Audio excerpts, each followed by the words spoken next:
Good morning, everyone. Happy Monday. Happy February. Morning. Good morning. Happy February. Happy Black History Month. Happy past January 2021 and everything that was in it. Happy almost Lunar New Year. Exactly. Okay, it's great to see everyone and thank you for being available on relatively short notice as well. We really appreciate your time. So I'll do my best to just try to keep everything moving. Let me see. Okay, we have all of our nominees here for the hearing. We have Councilors Flynn and Bach. Is that it for councilors? Okay. And then we have some reps who I'm sure will introduce folks. Carrie, anything, is Carrie or Candace on this hearing? Good morning, Carrie. Hey, Carrie. Okay, anything else that I need to know before we dive in? No, we're good to go when you are. Okay, let me just pull up all of the magic words we have to say in the beginning, and then I'll be good to go. Okay, I'm all set and ready whenever you are. All right, here we go.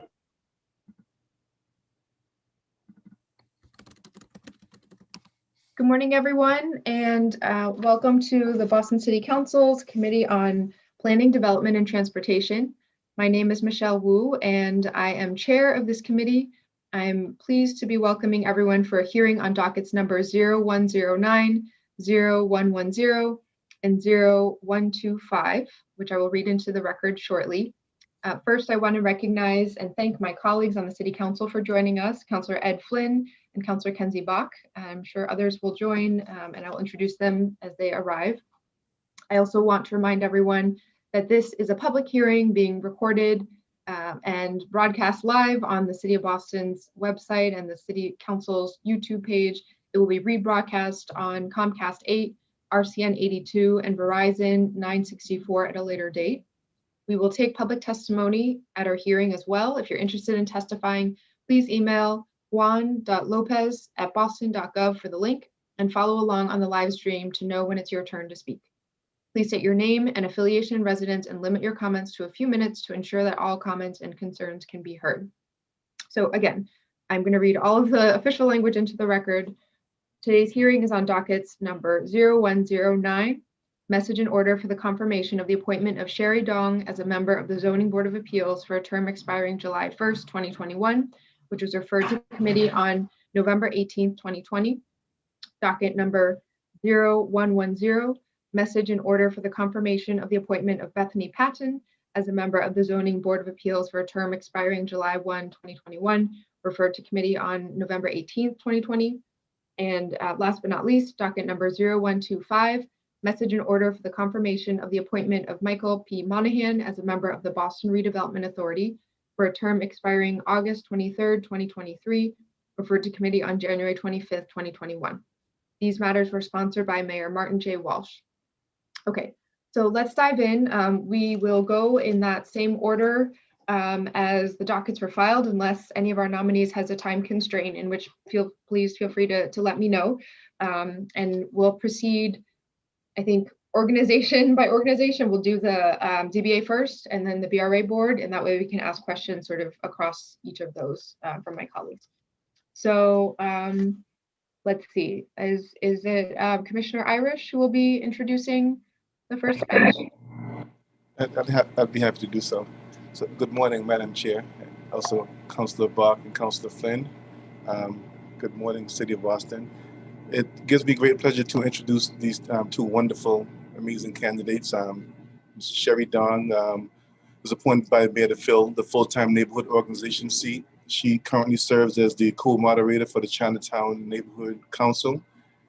Ms. Dong has been very active in the community for many years, promoting community engagement, community health, advocating for cultural and linguistic access to healthcare.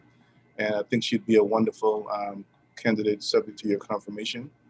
Also to fill the alternate position, Mayor Walsh has appointed Bethany Patton. Ms. Patton currently serves as the president of the Bay Village Neighborhood Association. She's a subject matter expert in climate change and the implementation of social and environmentally sustainable strategies in public and private sectors. So I urge this honorable body to act favorably on these two appointments, and they're both here with us today, and I'm sure that they could provide much more detail to explain why they're such good fits and such talented individuals that would certainly be beneficial to our zoning board of appeal. Thank you very much, Commissioner. So let's go, maybe we'll start with Ms. Dong and then Ms. Patton. If you could just introduce yourself briefly and just describe what your focus and interest would be in serving on this board. And then after you each have spoken, then I'll go to colleagues for questions. Sure. Good morning. My name is Sherry Dong. Nice to see everyone. Councillor Wu, thank you. Councillors Flynn and Bach, thank you. I am honored to be nominated for a position on the ZBA. I've been serving the Chinatown community since I was an undergraduate in the early 1990s, with Greater Boston Legal Services, advocating for low income, limited English speaking residents of the community, focusing on employment issues, housing, discrimination, et cetera. My professional career has also focused on serving those less underserved in the community, in the Civil Rights Division, the Attorney General's office, in the Mayor's Office of Neighborhood Services, and of course, in my current role, working on community health issues and disparities. I joined, while I only joined the Neighborhood Council in Chinatown in 2012, through my civic engagement over the past 20 plus years, have also been involved with them both from the city perspective, et cetera, and so have a very broad knowledge of the community from my different roles. Thank you. Thank you very much. Ms. Patton? Hi, good morning. Thank you, Councillor Wu, Councillor Flynn, Councillor Bach. It's great to see you guys. And I'm really, I sort of have to echo what Sherry said. I'm just honored to be here today. I think there's sort of two things that I've been thinking about. One was, there was a call last year to add more to the board in terms of people who have experience with environmental and sustainability backgrounds. And so when I saw that, I just, it just piqued my interest, and I was just really excited to see that was being considered as an option. I'm not being nominated to fill that position. I'm being nominated to fill the neighborhood association position. And I think what I've really enjoyed as being the president of the Bay Village Neighborhood Association is that the community engagement process is just essential. And also it's the voices are just not always being heard. I think one of the things that we really benefit from in Bay Village is that we have a really engaged group of members, and with a really diverse set of professional backgrounds that give us kind of the time to be able to consider projects in ways that other neighborhoods might not. And that's really illuminated to me over the last 3 years that we just need to figure out a way to engage people more in the process. And it's not only because some people have more time and more expertise, but just that some people just aren't aware of the way that development can affect communities and neighborhoods. And especially as we think about where the city is going to be going in the future and how we're going to recover from the last year, there's going to be a lot of talk about economy and how we're going to preserve the economy. And I worry a little bit about how we're also going to be thinking about communities and the environment. So I'm really excited to be considered for this, because I think I bring this perspective of both, what it means to be in a neighborhood and to be part of a process, but also what are the bigger things that we need to consider. So thank you so much for having me. Thank you both. Let's start with Councillor Flynn for questions. Thank you, Councillor Wu and Commissioner Irish, for the introductions, and to Sherry Dong and to Bethany Patton as well. I had the opportunity to work with both Sherry and Bethany for several years now on issues impacting the Bay Village and the downtown community and the Chinatown community. And working with Sherry, we focused a lot on Asian women's health, and we also did a lot of public health outreach to residents, and she did a tremendous job on public health related issues. And she knows development as well, and she has a good relationship with the community, but also she's very respectful and lets people interact during meetings that she chairs. So she's very, very professional, as is Bethany Patton at the Bay Village Neighborhood Association. It's an active and engaging community, and they have an outstanding civic group, but what I like about them is they run meetings professionally, but also Bethany gives people an opportunity to be heard, both sides, whether you're for something or you're against something. So she's very professional and has a great temperament, great background and experience, as does Sherry. So I have no further questions, Councilor Wu, and I think the two outstanding nominations. Councillor Flynn, your good day for your district, right? Seeing both of these nominees coming up. Councillor Bach. Thank you, Madam Chair. And similarly, I'm really, thrilled to see both of you nominated, obviously. So Bay Village is in Councillor Flynn's district, but it's where I grew up. So deeply familiar with the Bay Village Neighborhood Association, used to be its planning co-chair, and really appreciate Bethany's leadership and friendship as a neighbor. And Bethany, I think you'd be fantastic on this board. And Sherry, we don't know each other well, but your reputation and work really precedes you. And I think that it's important. In particular, I think Chinatown has experienced a history of not having its voice heard, and of having planning and zoning and project decisions that kind of run roughshod over the residential neighborhood, and over the voices of the folks who live there. So I think that thinking about how to have somebody who's steeped in that community and its history on the Board of Appeals is a great move forward. So I was gonna ask things that they answered already. So I guess one question that we do try to ask all nominees for the ZBA, because of transparency and sort of our desire to kind of move things forward on the transparency front, is just whether there are types of cases or cases related to anything in particular that you would expect to recuse yourself from consideration of. Sure, I can answer that for myself. And it's certainly something I brought up to Dion, Commissioner Irish, as we were discussing this possibility. So obviously I work at an institution that is in the Chinatown community. And so I would make sure that I recuse myself and or work closely with ISD to ensure that I am taking the proper precautions and role and accordingly. So I think that would be the primary potential conflict. Do you want me to go? Yeah, that'd be great. Okay.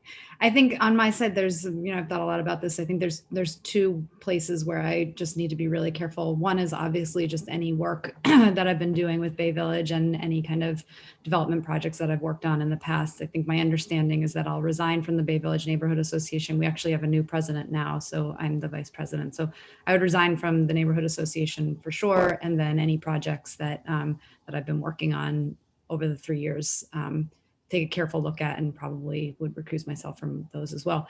There's one other piece where I think, this could just be perceived, it could be real, but I think it's just important for us to think about, is that we do have a group of donors and advisory board members for at the Sloan School where I work.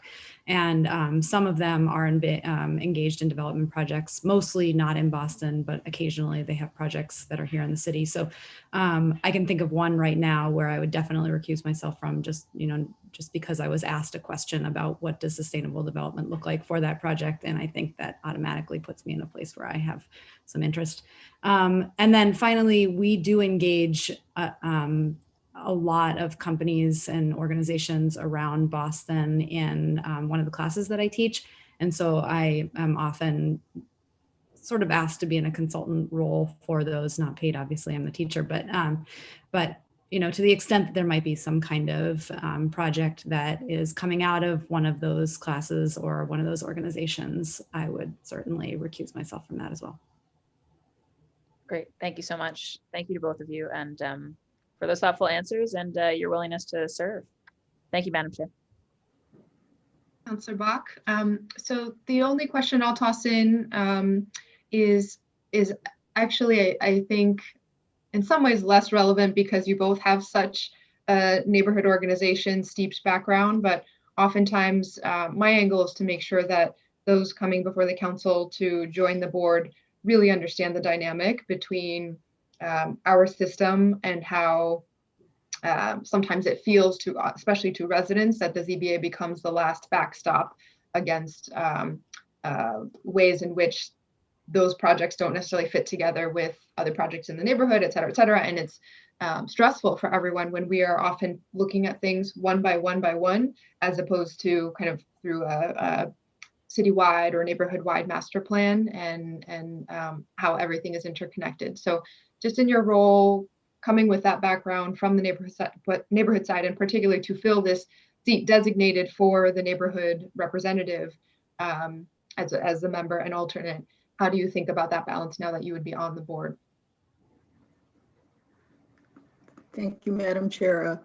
I think you bring up a really good point, a point that we bring up often as members of the neighborhood association, where it would be beneficial for us to have things in context of bigger pictures. And so it is a little bit hard from our end. And I don't know if there's anything that can be done from the city end to make it a little bit more transparent and holistic so that you could actually see things that are in the pipeline and not before they're officially filed. Because I guess that's the process now, right? Like there's a lot of rumor mill stuff, you hear it, but until it's filed, we aren't really, from a community perspective, I guess, allowed to weigh in on it or factor it into other already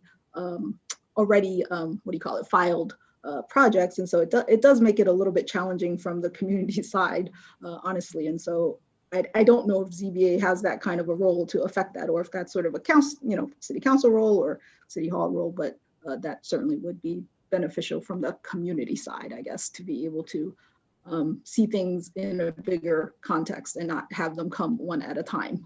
So it's something I'm mindful of for sure. Thank you. I totally agree with you, Sherry, that, trying to be on top of every single project all the time is just impossible. And so, to the extent that there could be more transparency and not just kind of reading rumor mills, it would be really incredible to consider things holistically. I would add that I think, the city is at an inflection point right now for many, in many different ways, right? Whether it's just recovery or it's, recovery from a virus or recovery from the racial divide or whatever it is, there may have been a master plan, and maybe it's time to be thinking a little bit differently about a master plan. So where I see us kind of playing a role in knitting the community together would be to just emphasize that, we have new considerations, we have new people we need to be thinking about. We need to be thinking about more people and asking the questions, when we're considering cases of, who was asked and do they understand the larger context, and making sure that, that we really, I don't know if this is just about being good community members and kind of pushing to understand what the city is thinking about for the future and how we want to rebuild, and which of the pieces of the zoning code may, need to be reconsidered given that we're in this inflection point. I don't know how much of the board has a role in shaping that, but I think we can, when we ask questions, we can sort of, make people raise awareness of this stuff. So that's one piece of my answer. And the other piece of my answer is just, to the extent that we can get out there and see, what these communities are facing when we're considering projects, that's really what I am interested in doing. I know Bay Village and I know the areas here, but I don't know some of the other parts of the city. And so I'm really interested in hearing from those community members and seeing, where projects are being considered and what impact they actually might have. So, you can only really make decisions when you look at things on the ground. And I think that's how we figure out how to involve the community better. Thank you very much. Oops, I see that Councillor Sabi George is in the waiting room. I'm sorry, Councillor, let me make sure to add you. Okay. So welcome, Councillor Sabi George. You'll be next for questions for our 2 ZBA nominees. I just have one more for Commissioner Irish, which is if Commissioner, you could just give us a quick update. Last we had talked formally through these channels. We were discussing the backlog of cases due to the pandemic and meetings being canceled. What is the current situation there? And could you just remind us now of the overall makeup of the board in terms of what additional vacancies, if any, still exist? Thanks. So I'll start with the last part of the question. Should these 2 fine candidates be confirmed, then there'd only be 1 remaining vacancy on the board. So I want to thank you and thank the entire council for all the work that you've done in the past year to get us this many members. We haven't had this many members on the board probably forever. So we'd only have 1 vacancy. And relative to the backlog that related to COVID-19, over the summer we switched obviously to virtual hearings, and we started to do weekly hearings, and then we backed off of doing weekly hearings, but we added additional hearings each month. And so I'm happy to announce that at the end of last year, we actually eliminated all the COVID-19 related backlogs. So we're currently on a regular schedule now, and we're also very pleased that we've been able to sort of lighten the agenda to a certain degree. We're still tweaking it, but we're now scheduling about 35 cases in hearing, and I think it's giving the board more time just to have meaningful conversations and allow more voices to be heard. Obviously, there are some cases that take up more time than on the agenda than others, but it's something that we're constantly monitoring and making adjustments to. And I also want to just touch on some of the things that were mentioned by the nominees relative to transparency and information. One of the things that we've been doing here at ISD is to just do a better job of capturing the information that's coming out of our hearings, and also just honestly also capturing information projects that don't go to the ZBA because they're as of right. So we could work with our colleagues at the Planning and Development Agency. So they have more information to understand how our zoning is working and maybe areas where it needs to be tweaked, but also more importantly, to make sure that we're being as transparent as possible and folks are aware of projects that are in the ZBA pipeline. And last week we launched our ZBA tracker. So if you guys haven't checked that out, go to our website. There's a new ZBA tracker that allows you to see projects that are in our pipeline. And we plan to continue to improve that over time. So we welcome any feedback you may have. Great, thank you very much. Thank you for all of your hard work in getting us through this pandemic and catching up on all of the burden that was on your department. Councillor Sabi George, questions for Sherry Dong or Bethany Patton? Thank you, Madam Chair, and thank you to Sherry and Bethany for being here with us. I'm really excited about your applications, your being presented before us today. I think it's really fabulous when we have members of our community who are actively engaged in our community being recommended as members of the board. So excited about both applications and happy to be here. Thank you, Madam Chair. Thank you. Okay. Oh, sorry. Councillor Flaherty is in the waiting room. So we were almost done for these 2. Councillor Flaherty, welcome. We were just wrapping questions for the 2 ZBA nominees, Sherry Dong and Bethany Patton. So you're up if you have anything for them. Very good. No, I support the chair's recommendation. So happy to support the appointments and reappointments that are on today's agenda. Thank you very much. Okay, last call for any other questions for ZBA nominees. Councilor Wu, I just had a quick question for Commissioner Irish. Go for it, Councillor Flynn. Commissioner, there's one left, there's one appointment still that needs to be made for ZBA. Yeah, there's one vacant slot for alternate neighborhood organization. Okay. Are you guys looking now to fill that? Yeah, the mayor's constantly fielding candidates, so I wouldn't be surprised if something came forward on that. But we're really in a very good place. You know, we have 7 full members now, and now, you know, with their approval, we'll have 6 alternates. So we're in the best place we've been in decades.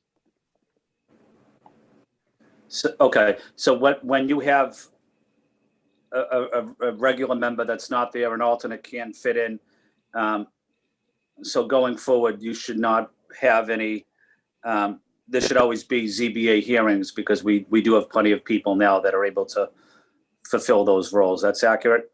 That's accurate. And also, if folks need to recuse themselves from meetings, then we have adequate backup. So we're very happy. Okay, good information. Thank you, Commissioner. Thank you.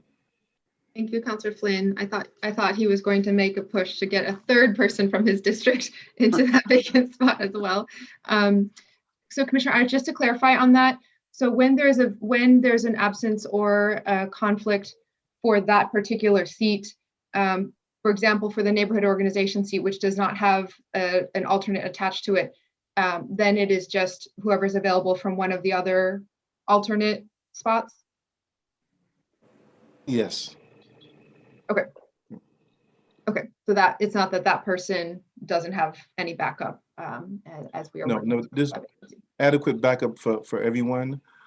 So folks, you know, it's last summer we're in a space where we're trying to have weekly meetings, and it was beginning to be a challenge with the number of board members that we had, and some folks needed to take time off. But now, should we see a situation like that again, we'd be in a much better space to ensure we had a full 7-member board sitting. Great. Well, I think that's it for ZBA. So we thank you, Commissioner. We thank Ms. Dong and Ms. Patton, and we will look to take action on your nominations at this week's City Council meeting. So thank you for your time. And we will shift to BRA board. So I believe if our Executive Secretary, Executive Director, Teresa Polhemus could give us the introduction, please. Sure. Good morning, Madam Chair and members of the committee. My name is Teresa Polhemus, and I'm the Executive Director Secretary of the Boston Planning and Development Agency. And I'm joining you this morning to introduce Michael Monahan, who is Mayor Walsh's nominee to serve as second term on the BPDA board. Mr. Monahan has served on the BPDA board since 2013 and currently serves as Vice Chairman.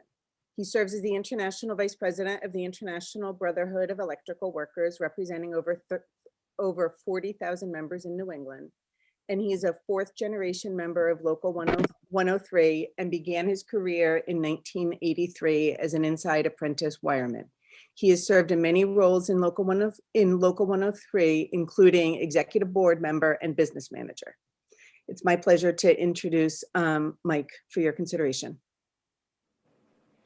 Thank you very much. And Mr. Monahan, if you could just feel free to introduce yourself, although you already had a little bit of an introduction, and just maybe your reason for wanting to be reappointed to the board, and the what role you see yourself playing among the board. Very good. Yes. Thank you, Secretary Polhemus.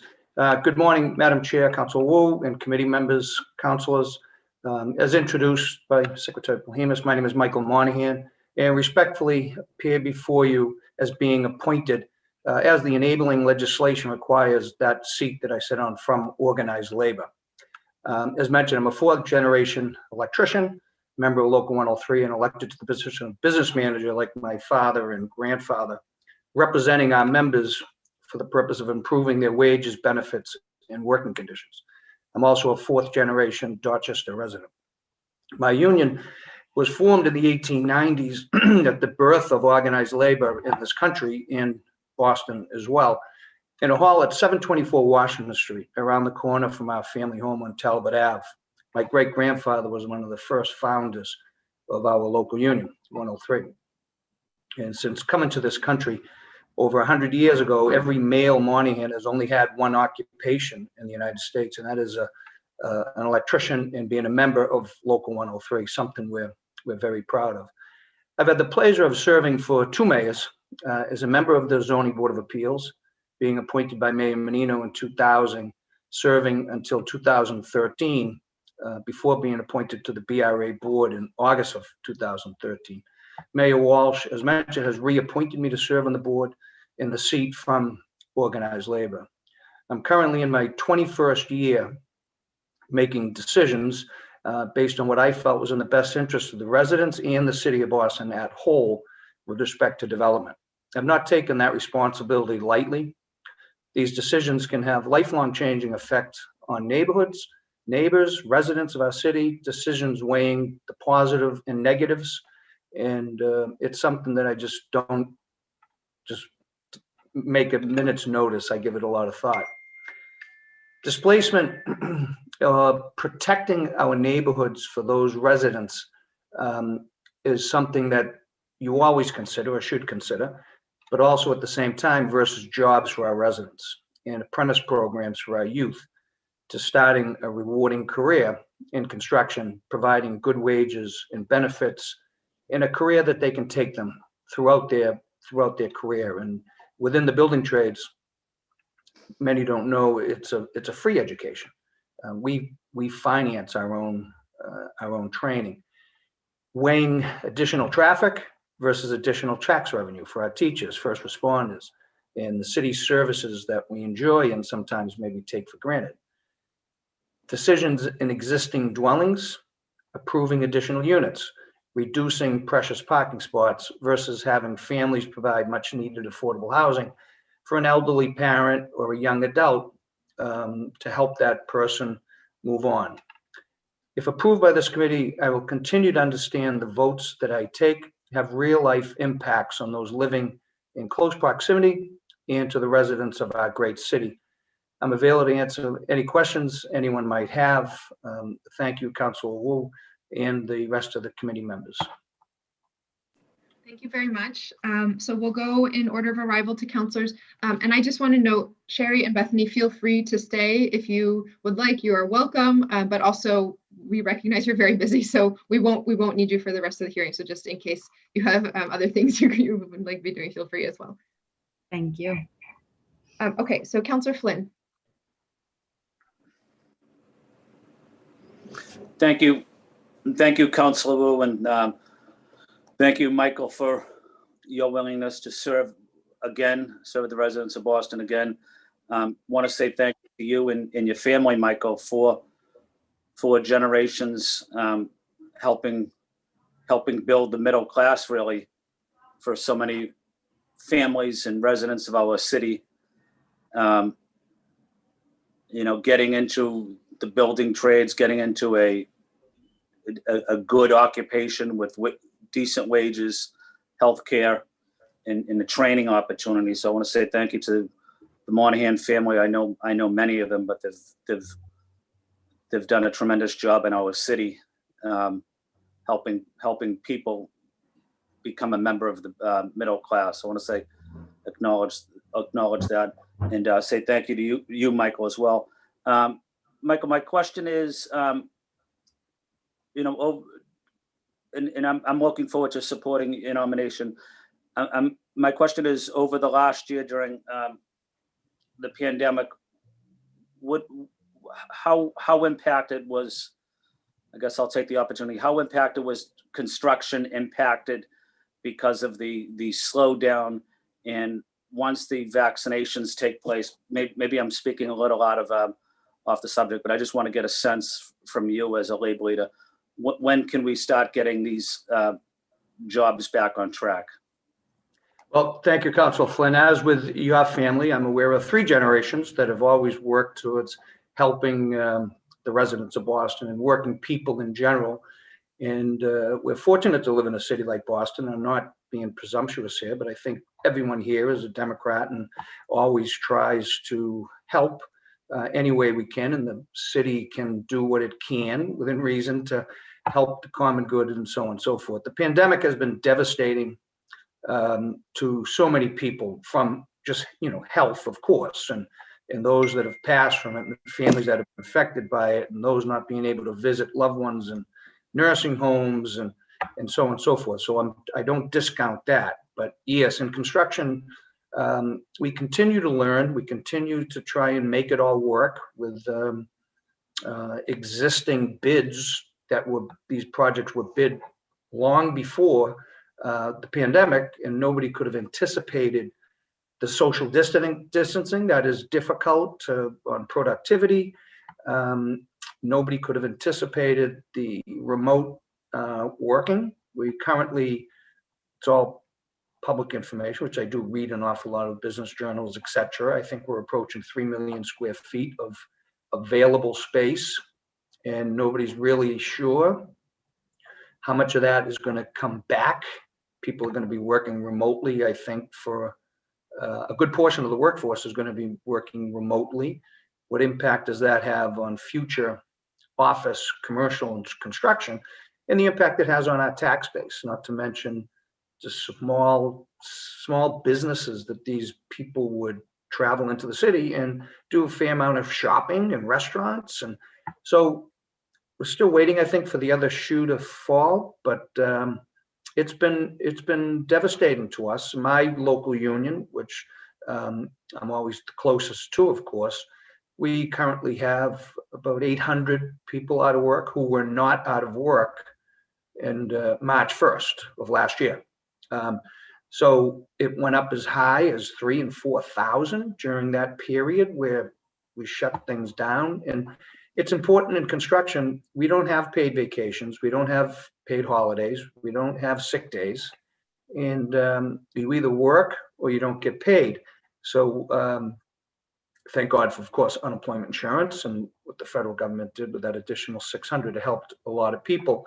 Because even in my trade, you can go work in somebody's house maybe that's been dying to get that receptacle, that ceiling fan, but they didn't want you in their home either. So it was a light switch, no pun intended, being shut off when this pandemic hit. And but the mayor has done, I think, a great job at, and Commissioner Irish as well, getting on job site, providing or mandating that the proper hand washing and spacing and so on and so forth. So the jury, I think, is still out on what comes on the other side of this. But yes, so I hope I answered it probably too long, Eddie. But No. it's had a devastating impact on everyone, but certainly in construction. We don't know. For instance, I think a lot of the building trades are not having apprentice classes this year because of the unemployment. So there's a generation. You were March 1st of 2020. You were anticipating graduating and entering into an apprentice program of whatever trade you wanted to pick. And that was, that didn't happen. And now we're going into another possible year of less people because there's less work and so on and so forth. So it can be generational. It can be, and has been. So pray this vaccine gets out and we get back to a new normal and a newer normal, which is closer to what was normal. Thank you, Michael. Councilor, do I have a quick comment? Not a question, but a quick comment. Yes, you have all the time you need. Okay, I just wanted to let the members know that I had the opportunity to live in Gulfport for a period of time in Mississippi. It was the home base of the Navy Seabees, and they provide a tremendous training program on various occupations, sheet metal and electricity and carpentry. And a lot of the young men and women that go to that program in Gulfport serve in the Navy, and then they come back, but they go to a lot of the building trades in the 103, or they go to local 17 or 7, but the building trades and the working men and women really play a critical role in our city. Many of them are veterans, many of them are women, and I just want to say thank you to the various unions across Greater Boston that really help people get into the middle class. I guess that was my point. So I have no further questions, Council. Thank you, Michael. Thank you, Councillor Flynn. Councillor Bach had informed me that she needs to, she wants us to come back to her in the lineup. So let me see who's, I don't see Councillor Sabi George here anymore. Councillor Flaherty. Good morning, Councilor Wu. Proud to support the candidacy of Michael Monahan. I've known him a long time. Obviously, I'm the longest serving councilor on the council, and find him to be extremely thorough and thoughtful whenever I've appeared in front of the board. Always ask the right and tough questions, but more importantly, has subject matter acumen that I think has been superior over the years. And so, while we don't always agree on some of those decisions, which is obviously par for the course, but it's one of those things when you're up there, he's most knowledgeable and can engage in a debate and a dialogue, and obviously makes a decision which he feels is in the best interest of the city based on his vantage point. So, and for obviously the work that he's done in the building trades over the years, and the attention to detail as it pertains to development and its quality in the city, I would argue has been superb, and also the role that 103 has played in our communities, as referenced by my colleague, Councilor Flynn. And it's been a backstop for a lot of kids and a lot of families in the city to obtain middle class, and some have gone beyond that. So it's been a great asset to have in our city and our community, 103. And I know that he looks out not just for 103, but he looks out for all the men and women in the trades and beyond. So it's proud to support your recommendation, and we'll be supporting his candidacy for reappointment. Thank you, Madam Chair. Thank you, Councillor Flaherty. So I'll take the time for a few of my questions and then turn back to Councillor Bach. Mr. Monahan, could you, you've now been involved with the city and our permitting and planning and development processes for so many years. Now returning to this role, what are the ways you think that the BRA, whether just the board itself or the organization as a whole, should be thinking about doing differently to get us out of this pandemic, or just sort of thinking about the direction that the economy and the future is going? What are some of the changes that you might think about, whether in your role as a board member or just in general from what you've seen and learned? Well, I think the mayor and all the elected officials in the city have done a great job, and we continue to learn. Just think about what we know today versus St. Patrick's Day 2020, when this kind of exploded. And, we've gone from, masks, no masks, and, it's been difficult for everybody. And sometimes you people as elected officials are expected to know everything. And that's not practical. Nobody could have, unless you were around 100 years ago, you can't think of everything. But I think the challenges that the board has moving forward, and we're very fortunate in the city, because I do now have in this my new role, not just my Boston role, we're fortunate in the city to have these economic engines. We have numbers of economic engines that complement each other. We are not Hartford, Connecticut, that had all their eggs in the insurance basket, and the insurance industry decided to do something different, and Hartford was left naked. It's now what? New Haven has Yale, but Hartford does not have much to really get it going. So I get to see these other places around New England and around the country, and we really are fortunate. The education, the hospitals, the biomedical, even travel and tourism and financial. So where I'm going with that is we're fortunate, getting back to Council Flynn, I guess, linkage with his father, I think, started it, was we're able to get an awful lot from these developers. And now, it's cost so much to build a square foot. It's numbers that developers know what it costs. These benefits that we've been getting are costly. And are we on this vector of expecting X, which was great under a different economy. And now we're in a whole different world expecting the same. And is it to the point where maybe the projects don't happen? As you've heard me say a couple of times, I think, Councilor, 70% of zero is zero. So we can have all the language that looks wonderful, but if nothing gets developed, there is no affordable housing, there is no linkage, there's nothing. It all reads well in Boston. This is what we expect from our developers.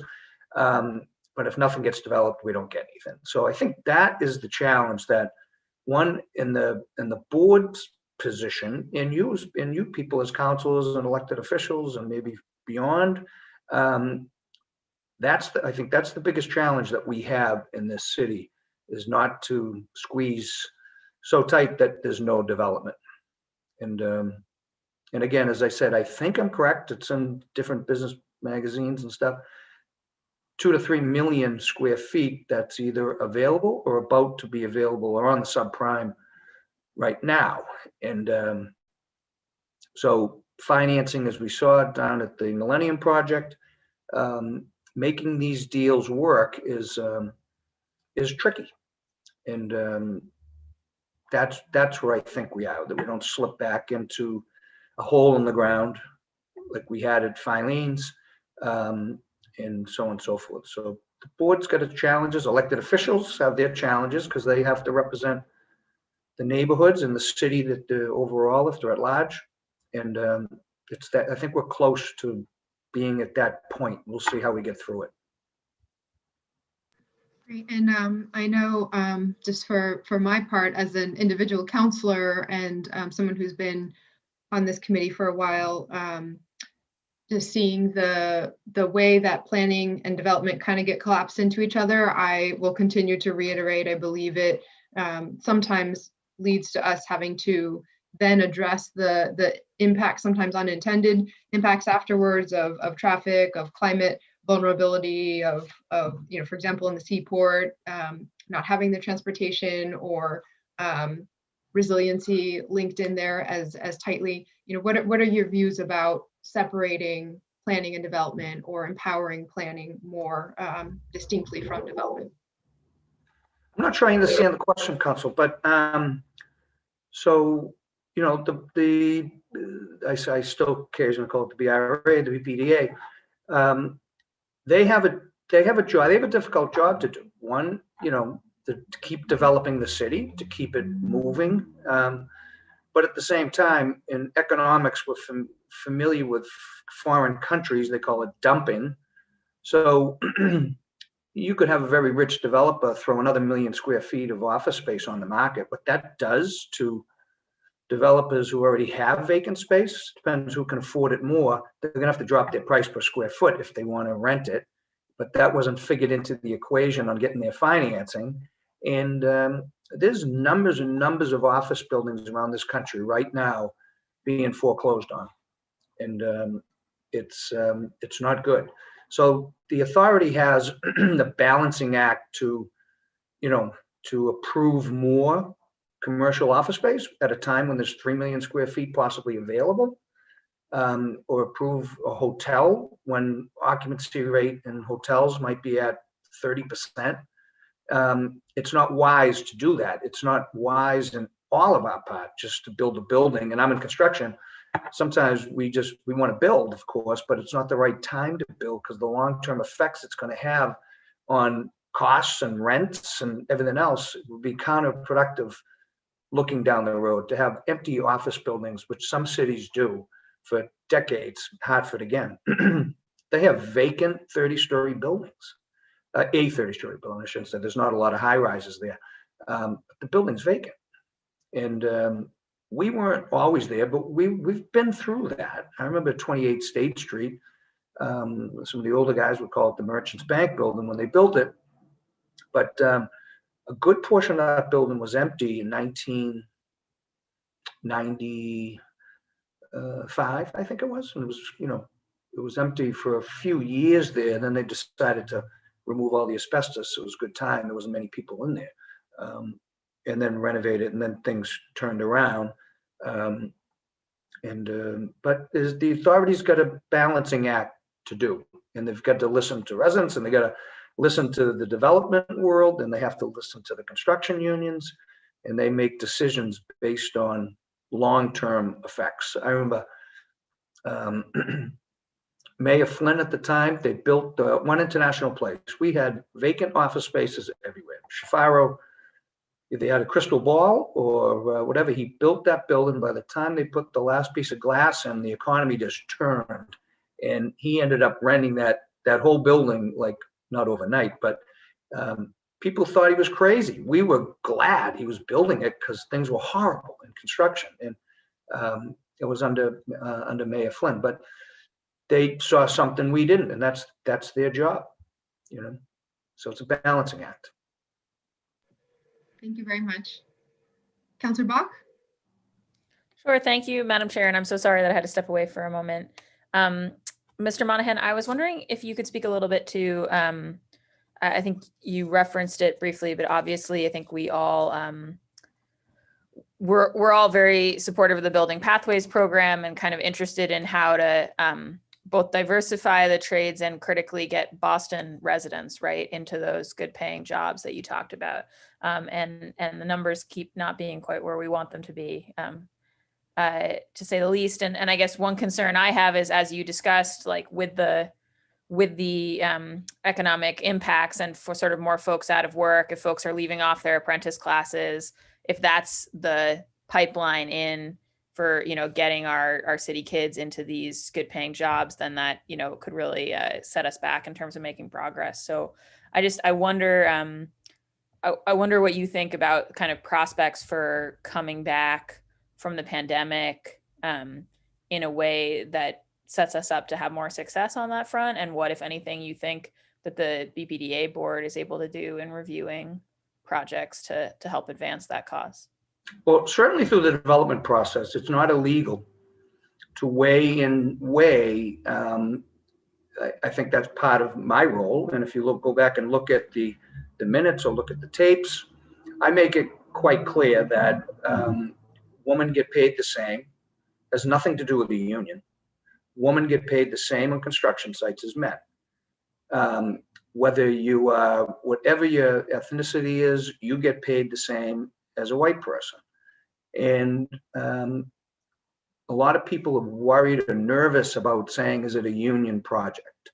And it's not, we know where that line is with certain people, but I'm proud to say this. For 20 years, I was in a position of authority, I guess, at Local 103, until accepting this position. And Building Pathways is great. A lot of residents and women minorities come to our programs across the city, not just through Building Pathways. It's great, and it's good. It's becoming more and more popular. But what I'm proud of, for 20 years, there was not one resident, there was not one woman, there was not one minority that applied to Local 103 who passed the test. It's not an electrical test. It's just a state. It's actually the state test. It's not our test. That did not gain entrance into Local 103. And but not everybody wants to be an electrician or an iron worker or so on and so forth. And the other challenging piece is, this goes back, I was still at Local 103 as the business manager, and it was when the Bowling School Committee building was in the process of being, not the construction hadn't started yet, but a residency was very important to those representatives of that part of the city. And they weren't interested in just Boston residents. They wanted them to be specific residents of geographical area around the building. So we just pull it up by zip and so on and so forth. And we didn't have as many as I thought. And I said, run a 10-year, go back 10 years. You can't make someone stay in a neighborhood once they get accepted into an apprentice program. So I don't care what section you're from, you come into the apprentice program from Grove Hall, and then you say, well, I know, Joe and Jim and Bill, they live in Grove Hall. And you look it up and say, no, they don't live there anymore. They moved. It's like, you can't make people live somewhere forever. And that's one of the challenges the building trades have. they provided an opportunity for that person to make choices. And some of those choices are to move, unfortunately. So it's constant trying to, feed it and keep a sizable amount of our organizations as residents of Boston, seeing that the majority of our development is in Boston. We have the similar challenge in Cambridge and Somerville, where it's getting as expensive to live in those two places as it is in Boston. Yeah, no, and sorry, I didn't mean to. And I appreciate that challenge. I think there has been a push to sort of have more data and transparency on that, partly to help us figure out how to really crack that nut. My one other question for you is just I was thrilled that with the support of Mayor Walsh and the council, the IDP linkage home rule petition passed a couple of weeks ago, which is now going to give us the opportunity to enshrine the inclusionary development policy in their zoning code, but also to look at adjusting the linkage rates. And I couldn't agree with you more about that being this really important program going back to Mayor Flynn. And I think it set up some of that automaticity, right, about like getting funds for both affordable housing and jobs from every development.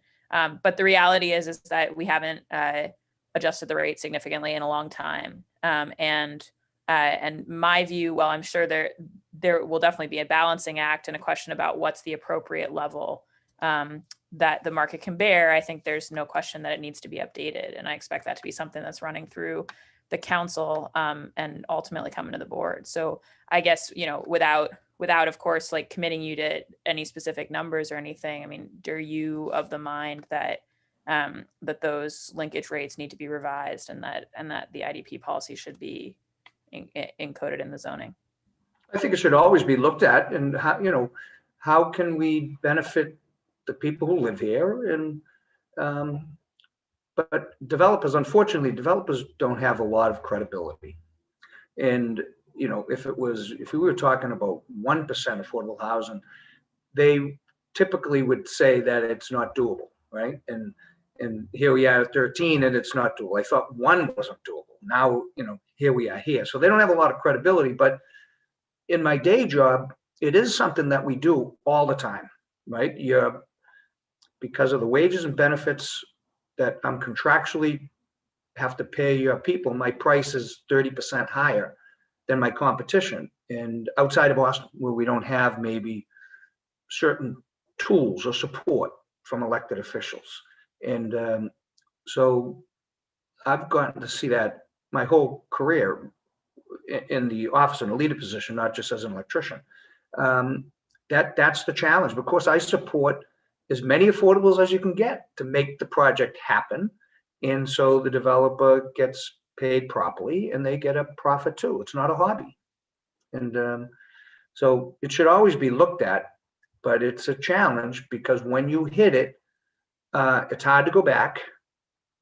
And so when developments, the economy cycles downward, this was kind of nobody saw this one coming, and usually it happens a little slower period, but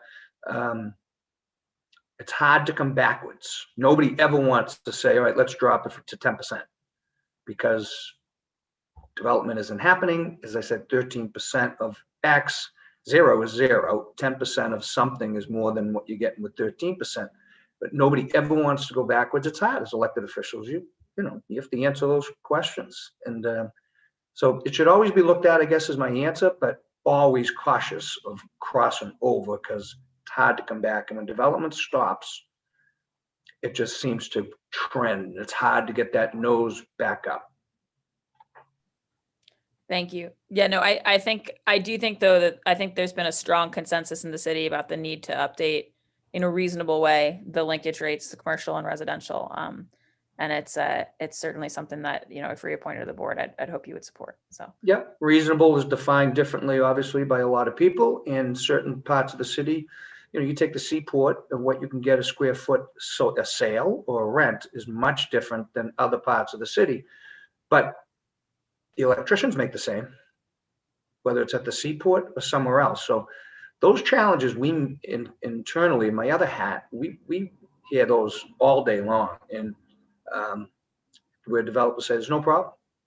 $5 a square foot, we can afford you guys all day long and make a profit. 250, 260, that's a problem. You guys didn't change a penny.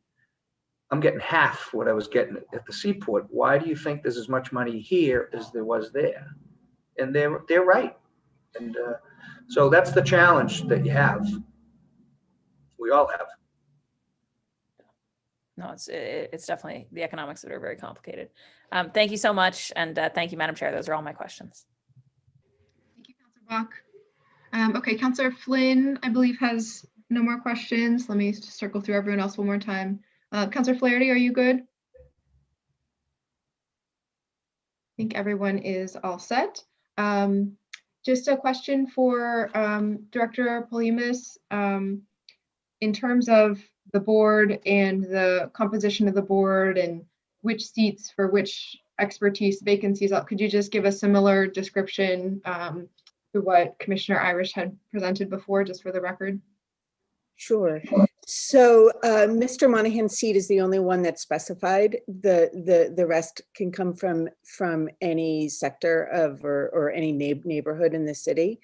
The mayor has 4 appointments. The governor has 1 appointment. All of the terms are current. So we don't have anybody who is in an unexpired seat. And the next term is up sometime this fall. Great. Thank you very much. If no one has any further questions, I think we can wrap a very efficient hearing today, and just thank everyone who joined us and everyone who has participated. I will do one call as well for public testimony, although I'm not seeing anyone in the waiting room. Okay. So this will conclude today's Planning, Development, and Transportation Committee hearing on dockets number 0109, 0110, 0125. Thank you very much to Sherry Dong, Bethany Patton, and Mike Monahan for joining us, as well as the administration and BPDA representatives for their helpful background and expertise in addition. All right, thank you so much, and this hearing will be adjourned. Thank you. Thanks. Have a great day, everyone.